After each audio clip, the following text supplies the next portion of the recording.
and we're going to delve into it. It's so good to have Dr. Chris back with us. He was with us a few weeks ago. So hopefully he'll, pop in from time to time, maybe make a monthly call. But as always, it's a pleasure to have him on here. We're going to jump into it right now. I believe I see Dr. Chris in the queue. Good evening. How are you? Pretty good. I'm doing great. Thanks so much for joining us. I know you were here like a month ago, but it's always a pleasure to have you here. Hey, it's a pleasure to be had, and more importantly, I just applaud you for all the good work you're doing, sharing the message in education. I think we all can make a big difference, especially with people like yourself getting other experts leading the charge. Dr. Chris, that's what we're all here for. We got to continue to put this message out to the various parents out there and just letting them know there's an avenue out here. We'll get into it really quick with you. Sleep apnea is on the rise. There's a lot going on about it, but I want you to kind of elaborate. Tell us, what is sleep apnea? Well, sleep apnea, simply put, is when we underbreathe or stop breathing. And so lots of times we'll have either a child or a partner, which we're saying, well, they're not really big snorers. But I know, for example, in the case with my wife, she just was a really shallow breather. And you keep on under breathing as you're relaxing and sleeping at night, and your oxygen levels drop, drop, drop. And it doesn't have to be a dramatic gasping of air. It's just your oxygen levels are low. And just like a kink in a garden hose, eventually you're not watering the garden or delivering the oxygen to those 75 trillion cells. And guess what? Then you're not feeling so well the next morning.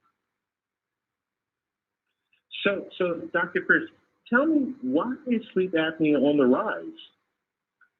There's a lot of questions as to why. Part of it is obesity. A lot of people are overweight. Our kids are overweight. We're overweight as parents. But in addition, lots more allergens, a lot more pollutants, things that irritate the airway. And another risk factor we often forget is if you had orthodontic work done, you're quote unquote straightening your teeth, lots of times they didn't work on making your mouth equal to where it would have been. But they say, okay, I'm just going to make your teeth straight. But often your tongue, as you were designed with, is bigger than the jaw that they ultimately leave you with. So you have really straight teeth but a more narrow bite. And that actually increases your risk. Or allergies as a child. I had allergies as a child, and that increased my risk of sleep apnea. Go figure. So statistics show 38,000 people die in North America from sleep apnea. This is an extremely high number for a disease that can be controlled. Is it time to save yourself, a loved one, or a friend? Without a question. Yeah, over the last 20 years, I've been blessed to save probably 15 to 20 people a month in my practice. And we're talking about sometimes 150-pound people that they're in great shape, they're 5'8", and you say 150-pound person. I thought this was like big old truck drivers or something. Like, not at all. In fact, I've had 103-pound women with as big a sleep apnea issue where their oxygen levels are dropping as my bigger guys. And so it's really an equal opportunity issue. It's more common among certain cultures and ethnicities. If you have an African heritage, it's a little bit more common.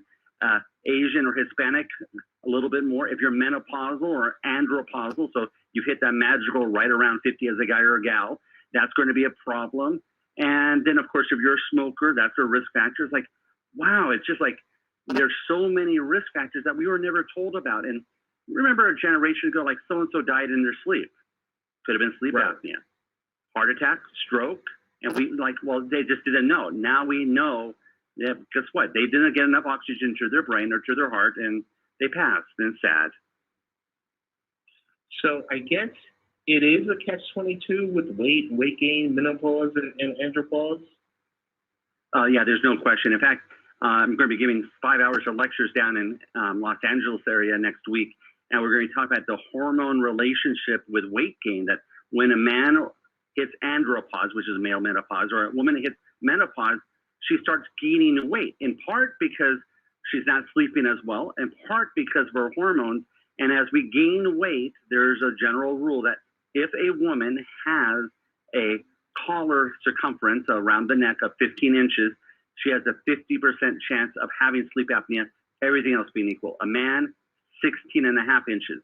Now, if you're more petite and everything's fit into a more tight space, that doesn't even apply, because for you, your neck might be big under your body. So it's like, but yeah, the moment you start gaining weight or you're getting older, which we really don't want to control, we want to get older, you're increasing your risk of getting sleep apnea. So could you tell me this much?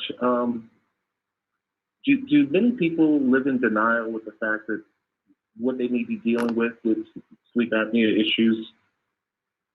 Yes, they are. They're living in denial. Most of the patients I end up diagnosing say, there's no way I could have sleep apnea. I don't fall asleep. In fact, most women are not sleepy during the day. They're more anxious, and that's how a lot of my female patients present. They're more anxiety, a little bit just out of sorts. For men, they're like, I can fall asleep at the next stoplight or during a commercial. And the other thing is most people don't want to wear a sleep apnea machine at night. But there's a dental appliance you can use that many people are very successful. You just wear like a retainer at night and allows your airway to stay open. So there's so many ways to solve the problem. It's not just a machine. And of course, some weight loss would be always good. And there's some really great ways to do that as well. So we talked about the symptoms. You mentioned it's controllable, but the number is so alarming, with it being 38,000 people a year, just in North America. I mean, where's the campaigns? Where's, I'm looking for what we hear about with women with breast cancer. Where's the noise? Where's that positive noise to let people know? And that's what we're trying to start. I mean, I can tell you a personal story. I'm a walking miracle. I should have been dead when I was 35 because of my sleep apnea. I was relatively thin, 6'1", 185 pounds, but my oxygen levels were dropping so much that I always said, okay, well, I'm a healthcare provider, so I'm wearing kind of dress clothes, a nice pair of slacks. And so, yeah, my hair and my legs are kind of going away. Oh, it must be my socks. No, I just wasn't watering the garden. I just wasn't getting oxygen to my lower legs at night. Some patients, they'll say, my tummy hurts, or I'm anxious, or I get headaches. Yeah, because, of course, you're auto-strangulating. And for kids, they're underperforming in school. They'll say, oh, Johnny has ADD, or Jill has some other spectrum of learning disorder. If they have tonsil issues, adenoid issues, or they're just really quiet sleepers or really deep sleepers, sometimes they have apnea. I diagnose little 5- and 6-year-olds that, unto their structure and the way their little systems were created, they're not breathing, and you get them breathing better, and all of a sudden they go from a C student to an A student, or from sitting in the corner being in trouble to being stellar and being so attentive, because we know as adults, tired us or hungry us, or tired kids, hungry kids, not the best in our attention or our drive. Correct. So weight is would you say weight is basically the, 90% cause of sleep apnea?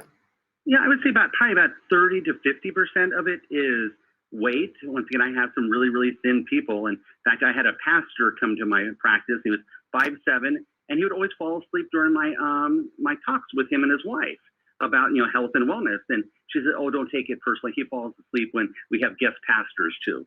And I'm going like, "Why is this guy tired? He's 150 some pounds, 5'7", otherwise healthy, fit guy." And so I would say that, yeah, weight's definitely part of it. And I actually use a product in my practice called Calories, which actually helps bind up fat from the diet. So as I tell them to eat well, do all this, but I have a saying, food happens. And so when you're out and about, you can take some Calories, which binds up the fat and allows you to win the battle. Of course, exercise, eat well, but there's just simple things that I can tell you when you're tired and you're a little overweight, the last thing that's usually on most people's minds is exercise and management. It's like, I'm miserable. Okay, I got to eat.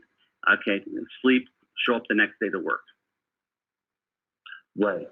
So let's just say we have some really productive folks that, okay, they are potentially having some health issues and they're looking to lose weight. What are some suggestions for those folks? Well, I tell everybody, Mom was right. We need to eat our vegetables more. So I have the 3-2-1+1 diet. So what does that mean? And it's actually a book I wrote called Great Health. It's 3 veggies. Throughout the day, you should have a minimum of 3 solid vegetables. Then you should have 2 fresh fruits, 1 grain serving. So that'd be like a rice or bread or something like that. And then a large protein serving. So that's the 3 veggies, 2 fruits, 1 grain. And most of us are doing a whole heck of a lot more grain. And then a large portion of protein. And so by the end of the day, if you were to add up all your little stacks of food, it should be a 3-2-1+1 ratio. And then you're eating a little closer to what all of our ancestors did, is a catch as catch can, or the typical diet that you would get if you're a wanderer looking for food. You've got lucky, you might get some serious protein, that'd be the large protein. But if you had to actually till the soil, plant the wheat, water the wheat, take care of the wheat, keep the pests away from the wheat, you want to be making a whole lot of bread, because after you harvested that wheat, you still had to grind it, mill it, knead it. It's like, okay. So we eat way too many carbs, and we also eat way too many saturated fats. And so the calories actually binds the saturated fat. And then lots of my patients will use a white kidney bean extract for their carbohydrate issues. So they use calories, and then they use a white kidney bean extract. And those two in combination, along with some good choices, beautiful, beautiful results. Dr. Chris, as always, it's so good to have you come on to our show and help us out and continue to get the word across. I guess, what's the best way if I'm a listener to this podcast and I want to get in contact with you? What's the best way to reach out to you? Well, you can actually either just go to my website. I have 200 national articles I've written, including one on sleep apnea. Just DR, so for doctor, Meletis, MELETIS.com. So drmeletis.com. And if you come anywhere close, I pop up as one of the top finds. And or you can go to the website Calories. So just like CALOREASE. I do a little blip it on weight loss, and I do some blogging there and some educational material. So it's all about sharing the knowledge and the wisdom. And as always, I am just blessed to be part of your show, and thanks for having me. Dr. Chris, Meletis, I like I said, thank you so much. And don't think this is the last time you're going to be on the show. Hey, well, thank you. And hey, blessings, everybody. Everybody have a wonderful and awesome evening. You too. Thanks so much, Dr. Chris. Thank you. So that was Dr. Chris. He came through and told us about sleep apnea, some of the things, some of the factors in dealing with it. As always, it's great to always have an expert. We're going to be wrapping up the show in the next few minutes. As I mentioned, it's primarily a 30-minute version tonight of Late Night Parents. We will be back next week in New Orleans with an hour episode.